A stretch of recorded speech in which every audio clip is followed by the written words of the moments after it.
our mystery guest this time? All we do know is that it's going to have something to do with archaeoastronomy.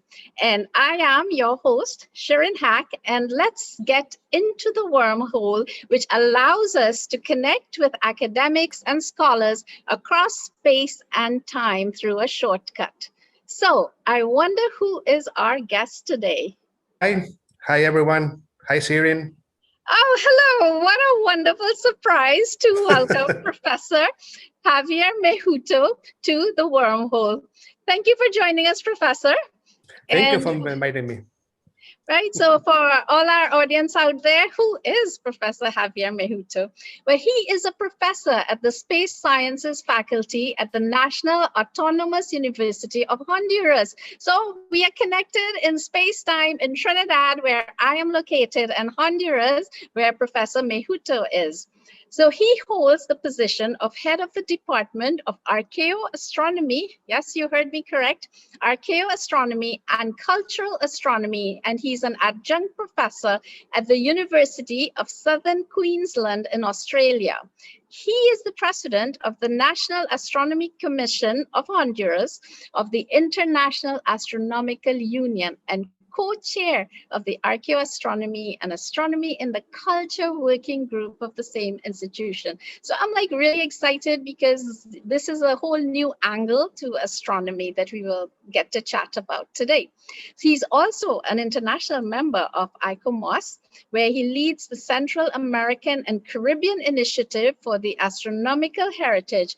And his most recent publication is A Cultural Comparison of Dark Constellations of the Milky Way. And I had a sneak peek read at it, and we got to talk about this. So once again, Professor Mehuto, welcome to the wormhole, where we not only talk about the academic work that you are involved in, but also get to find out what makes you tick. So let's get started with some of your academic aspects of that you're involved with. So first of all, what I'm really curious about is, as a little boy growing up, did you know you wanted to go into archaeoastronomy? And first, tell us for our audience, because not many people may be familiar with what is archaeoastronomy. Okay. When I was a child, I was thinking in being a doctor, probably a doctor for kids. But it changed. I mean, I was very focused in science for all my life since very first stages of childhood. It was my choice for the very first times. But it was changing the fields until I was in the university. I was focusing in astronomy, and once I encountered with a professor of mine that she was involved in study one of the archaeological sites nearby. And to be honest, I also interested in history and archaeology, and I tried, and I'm here. So yeah, it was like a love at the very first sting. So it's since then. So that's really fascinating, because it's really multidisciplinary, where it's really bringing the sciences and, in a way, history and social sciences together. So archaeoastronomy. So you said that you had to, so you still need the maths and the physics background to be able to get into this kind of field? Yeah. For example, for me, I did my degree in astrophysics, and then I did my master degree in archaeology, and then I did my PhD degree in prehistory.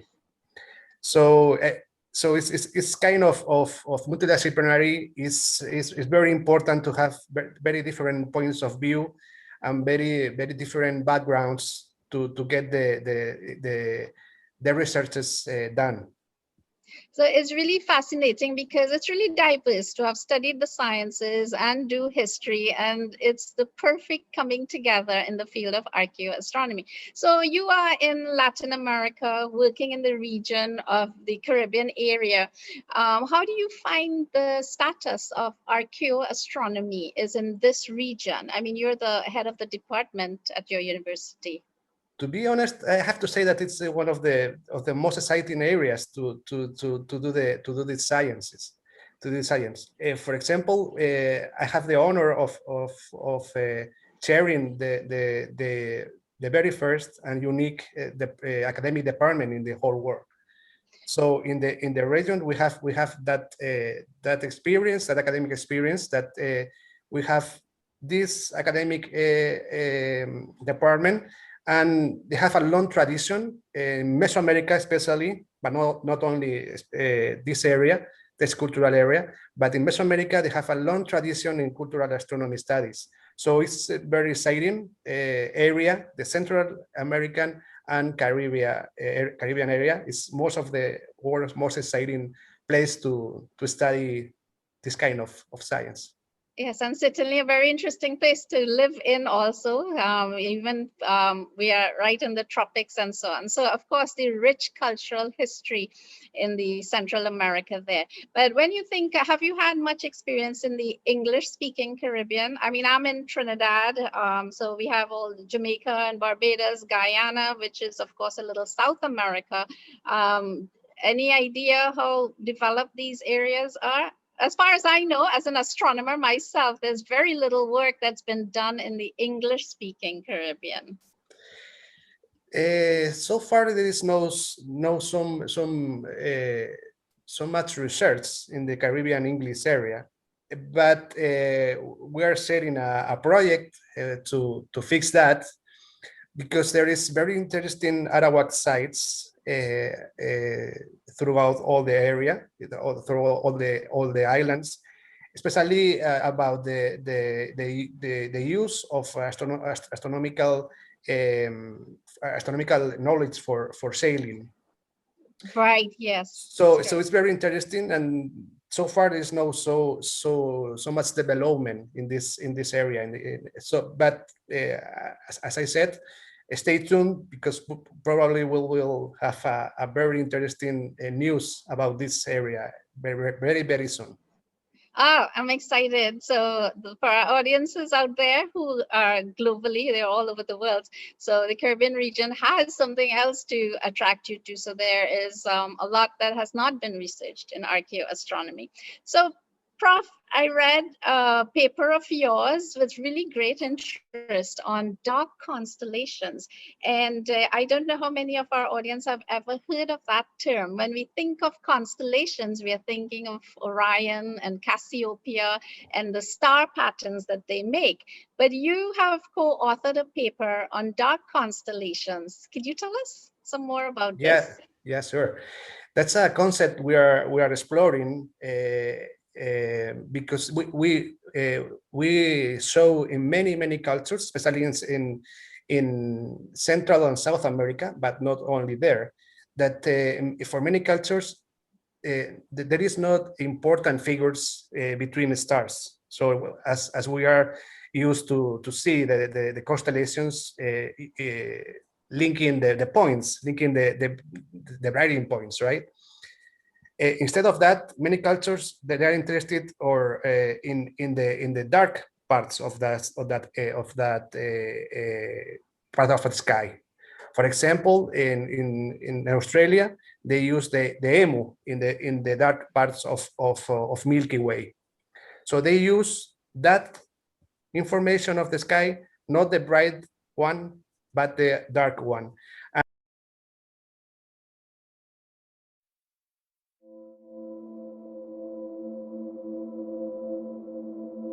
And that's important because as we understand indigenous astronomies, we understand more that we are just linked to our Western culture astronomy, and that's bad, because we need to understand the universe in many other different ways. So that's one of the ideas we are trying to push inside the astronomical community and inside the EIU, because this kind of concepts is brand new for us as astronomers, but not for the astronomical knowledge across the world inside the indigenous communities. That's really fantastic. And I have to agree with you as an astronomer myself that one sees a lot of the mainstream Western thoughts, and we don't have that much information on some of the indigenous understanding of the skies, and especially the ancient skies across the region. So those of you who maybe perhaps for the first time you're hearing about dark constellation, it's time to take a look at the Milky Way with new vision, with a new perspective altogether, because that's really fascinating. On a very dark night, I am now going to look at it, and the pattern that you see, what is it that we can project onto the skies? So Professor, can you tell us a little bit about some of the Mayan interpretation of maybe the things that we are familiar with, say, for example, Orion constellation? Here, for example, we see a couple of asterisms about the Maya culture, and this is interesting because in this part of the sky we have two different types of asterisms or constellation, if you want, a bright one and a dark constellation. The previous one we talked about before. If you see here this canoe, here you can see the painful maize god going to his sacrifice to create our world. This canoe is part of the Milky Way, and they are going to this point in the sky. This point of the sky, I will zoom in for you to see better. Here we can see a couple of figures. Here is a torture. This is a bright constellation with this with the Orion belt. But I want to show you this other asterism. It's a dark constellation. It's a Mayan, one of the Mayan dark constellations.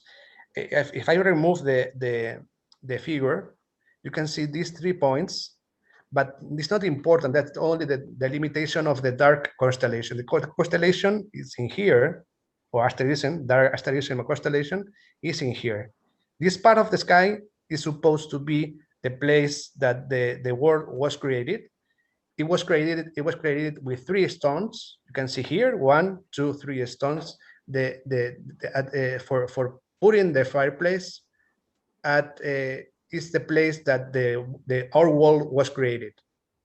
Well, I think now it's time to figure out what makes Javier tick. All right, so we know that he got into a fascinating field of archaeoastronomy. And one of the things we do on this show is that I always believe that we can look up almost everything on the internet, and we can research the academic work that professors and scholars are doing, but you don't often find out who they are and what makes them tick. So are you ready, Professor? Here we go. Yeah. Okay, so we were just talking about some of your work, so I'm going to kick off with that. What is piece of work that you've done that is most meaningful to you personally? I wouldn't choose a particular job. I think in general, my work tries to understand and value the astronomical knowledge of ancient and contemporary peoples. And I believe that this allows us to value and give a voice to these peoples who possess this knowledge and the people who develop it. I believe that giving recognition to these peoples and placing history to so many humans, the species by colonization processes, I think it's key. They have vital importance. So I think we cannot have a future without knowing our past or no can or we cannot have a spatial future for I mean space exploration in the future between among the stars without recognizing and valuing the cultural diversity of humans. Yeah, that's a really fascinating perspective. I mean, astronomy has often been thought of search for ourselves. And I think more than anything else, like you said, the linkage between the past to the future for archaeoastronomy. So Yeah. as we're talking about the past, if say going through the wormhole, if one could, and we could bring back anybody living or dead, or scientist or otherwise, who would you like to meet and have a conversation with? Can I choose a couple? Yes, you can. Okay, so I will choose Pierre Curie and Maria Sklodowska. Oh, fantastic. Well, it is yes, actually a couple. So if you had to, if you were having a chat with them, what would you like to ask them? To be honest, I don't think they have, because of their commitment and the hard work they did in their time, they don't have time for me. But at least I will try to help them with a pitch blend they use for the discoveries, and I will be one of I will be happy if I will one of the technicians in their laboratory will be more than fine to me. I mean, it's a piece of history, and to be honest, it's inspiring. It's inspiring to me that the dedication, their hard work, and the commitment with the science, with the for the both of them. It was fantastic, and to be honest, it's a truly inspiration in my work. Oh, that's fantastic. And I mean, on my end, I mean, Marie Curie is such an inspiration for women in science as well. So if it's all magical, don't forget to take a selfie and bring it back for us, right? Through the wormhole. It will be crazy. Yeah, it will be very nice. Okay. So in your spare time, do you cook? Any hobbies? Absolutely, yes. I love cooking. And I do it all the time. To be honest, I was born in an area in the Basque Country that they have a very long gastronomic tradition for many years. And for me, it's very natural grab a few things in the kitchen and make some recipe. So yeah, I love cooking. And I couldn't say that I prefer one on other type of recipes. Of course, I love Basque food, Japanese food, Italian food, and of course, the ones in Trinidad and Tobago. I really miss rotis. I love them. That's really fascinating to know about what are the meals that you enjoy cooking and that you experiment with. And be sure to come back to Trinidad sometime to have a roti with us. So, Professor, you know, life is full of decisions. Suppose you were in a situation where you had a choice to be either happy or to be right, and you couldn't do both at the same time. Which would you go for? So they are mutually exclusive, right? Right. Being right as about something in the scientific sense, I mean, implies a series of tests having carried not only by me and to have to find an answer as close to reality as possible. I will say that this is I'm looking for in my life as a scientist. So yeah, I guess I will choose to be scientifically right, because I'm sure that not looking for answers will be led me to unhappiness. So okay. So yeah, I will choose scientifically right. Okay, so the right is going to take you to the path of truth, and truth should bring happiness. So right along that, but in a much simpler way, what does happiness mean to you? Happiness. I think I will say that living with intensity, knowing as much as possible about the universe we live in. That's a great answer, and I see that is and that is what you are doing. So I take it that you are a happy man. So Javier, What superpower do you wish you had? If you could have a superpower, a superhero, a magical power, what do you wish you had? That's funny because to be honest, I'm very fan of comics and graphical novels, and this kind of conversation I have it with many friends before you. So I think it seems there is a consensus of flying is one of the best superpowers ever, and followed by perhaps force and human force, but it's not for me. I mean, for me, I will say that immortality.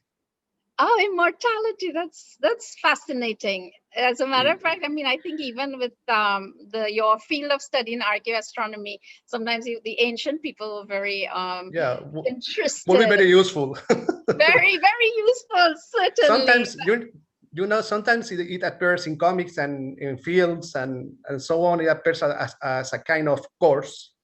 Yes, that's correct. But I think there are many things to discover in the universe for just for one lifetime, you know. So I will choose that. Oh, I love it. I love your answer. So that is really great. We could put flying on the side. Who wants to fly if you can be immortal? Yeah. All right. So here's another one. Do you think humanity, and especially as you look at humanity from a different perspective, do you think we would ever be able to end fighting and war? Which is, when you look historically, it's almost what has defined things that have happened in the past. Well, I think it's possible, and I hope so, but I think it requires a paradigm shift from competing for resources to collaborating for long-term solutions to problems. I mean, we have to understand that we are the same. We are the same. I mean, there is no relevant information if you are from one nationality or other, one skin color, or if you are male or female, or whatever differences, artificial differences showing around. I mean, we have to change this, and this implies, of course, changing the economic system for a while, right? I mean, we need to focus on the similarities and the human issues to solve them once forever. Wow, yeah, that is amazing. It also reminds me of that many times when you read about the perspective of astronauts who have looked down from the space station. And one of the things they mention is that you really don't see boundaries, that it's really all artificial. Mm-hmm. It's just planet Earth and it's humanity. So we all have artificial, and they are part of the problem. So we have to remove it. Yes, absolutely. So with immortality, with hopes, perhaps war can one day end. All right. So I will do my part. I promise. Let me ask you, Professor, would you go to Mars if you got the chance? Oh, absolutely. Okay, so I think what we have certainly gotten out of Professor is that you are quite an adventure seeker. All right, so we're going to be wrapping up for today. It was a wonderful find at the other end of the wormhole to meet you, Javier, all the way in Honduras, from me in Trinidad and Tobago. So any last words to our audience that you'd like to say to them? Hey, it was a very good time. Thank you for inviting me. It was a pleasure. And just say hi to everyone is seeing, and see you next time. Okay, so thank you, Professor Javier Mehuto. Anyone who's interested in following up more on his work, you just got to Google him. And so here, me, Sharon Hack, I'm signing off from none other than Studio 42, where we seek to find the answers to life, the universe, and everything through the wormhole. Bye.